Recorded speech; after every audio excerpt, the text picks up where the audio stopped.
नमस्कार, ये आकाशवाणी शिमला है। अब आप पूनम शर्मा से प्रादेशिक समाचार सुनिए। उप मुख्यमंत्री मुकेश अग्निहोत्री ने आज शिमला में जल शक्ति और परिवहन विभाग के कार्यों की समीक्षा की।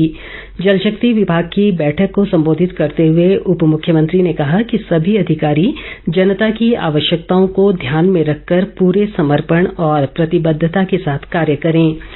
उन्होंने कहा कि अधिकारी प्रदेश सरकार की जनहितैषी योजनाओं को जन जन तक पहुंचाने के लिए लगातार प्रयासरत रहें। अग्निहोत्री ने परिवहन विभाग की समीक्षा बैठक की अध्यक्षता करते हुए अधिकारियों को सार्वजनिक परिवहन सुविधा को और सुलभ व सुगम बनाने की दिशा में नई सोच व ऊर्जा के साथ कार्य करने को कहा। उप मुख्यमंत्री को दोनों विभागों की विभिन्न योजनाओं की विस्तृत जानकारी भी अधिकारियों ने दी। धर्मशाला के तपोवन में 22 से 24 दिसंबर तक होने वाले विधानसभा के शीतकालीन सत्र के लिए सरकार व जिला प्रशासन ने तैयारियां शुरू कर दी हैं। सत्र के दौरान कुल 3 बैठकें होंगी। जिला कांगड़ा के उपायुक्त निपुण जिंदल ने कहा कि सभी विभागीय अधिकारियों को आवश्यक प्रबंध करने के दिशा निर्देश दिए गए हैं। पुलिस अधीक्षक कुशाल शर्मा ने कहा कि सत्र के दौरान कड़ी सुरक्षा व्यवस्था को लेकर प्लान तैयार कर लिया गया है।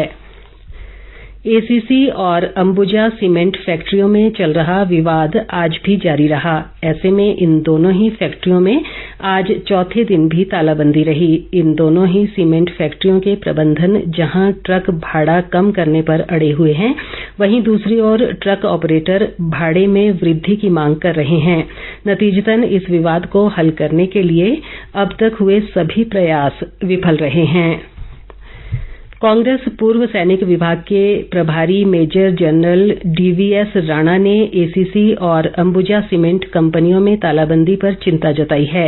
राणा ने आज शिमला में एक बयान में कहा कि कांग्रेस का पूर्व सैनिक विभाग ट्रक ऑपरेटरों के साथ खड़ा है और सीमेंट कंपनियों को ट्रक ऑपरेटरों के हितों से खिलवाड़ नहीं करने दिया जाएगा। राणा ने सीमेंट कंपनियों से ट्रक ऑपरेटरों की मांगें तुरंत पूरा करने और कंपनियों में तालाबंदी खत्म करने की मांग की। उन्होंने कहा कि इन दोनों सीमेंट फैक्ट्रियों में पूर्व सैनिकों के लगभग 7,000 ट्रक सीमेंट ढुलाई में लगे हैं। उन्होंने ये भी कहा कि यदि एसीसी या अंबुजा सीमेंट में हालात खराब होते हैं तो इसके लिए पूरी तरह अडानी समूह जिम्मेवार होगा। चंबा जिला और आसपास के क्षेत्रों के लोगों को अब मौसम की ज्यादा सटीक जानकारी मिल सकेगी। चंबा के जोत में एक्स बैंड डॉपलर रडार ने काम करना शुरू कर दिया है और अगले 15 दिनों में ये रडार पूरी तरह सक्रिय हो जाएगा। चंबा के उपायुक्त डीसी राणा ने कहा कि ये रडार 100 किलोमीटर की परिधि में मौसम की सटीक जानकारी देगा। ये रडार प्रतिकूल मौसम, वर्षा, हवा की गति व ओलावृष्टि के बारे में लोगों को 3 घंटे पहले ही चेतावनी दे देगा। इससे प्रशासन को आपदा प्रबंधन में मदद मिलेगी। उन्होंने कहा कि चंबा जिला के अलावा लाहौल स्पीति, कांगड़ा, हमीरपुर, कुल्लू, ऊना और जम्मू कश्मीर के कुछ क्षेत्रों के मौसम की जानकारी भी ये रडार उपलब्ध करवाएगा।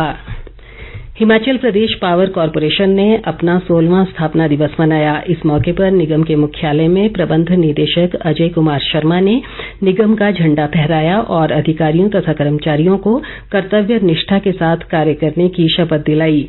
उन्होंने कहा कि निगम सरकार द्वारा निर्धारित लक्ष्य को पूर्ण कर ऊर्जा उत्पादन के माध्यम से प्रदेश की समृद्धि में कार्यरत है। उन्होंने कहा कि राष्ट्रीय महत्व की रेणुका बांध परियोजना के निर्माण कार्य में बीते 1 वर्ष में तेजी आई है।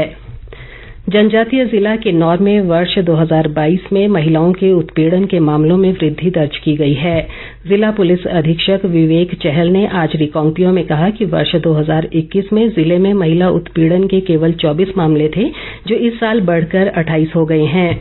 पुलिस अधीक्षक ने कहा कि जिले में महिला उत्पीड़न के मामलों को रोकने के लिए पुलिस जगह जगह सीसीटीवी कैमरों के माध्यम से निगरानी कर रही है। उन्होंने लोगों से इस बारे में सचेत रहने को भी कहा है, क्योंकि अभी तक घटित अधिकांश मामलों में जानकारों या रिश्तेदारों की संलिप्तता पाई गई है। इसी के साथ ये समाचार बुलेटिन समाप्त हुआ। नमस्कार।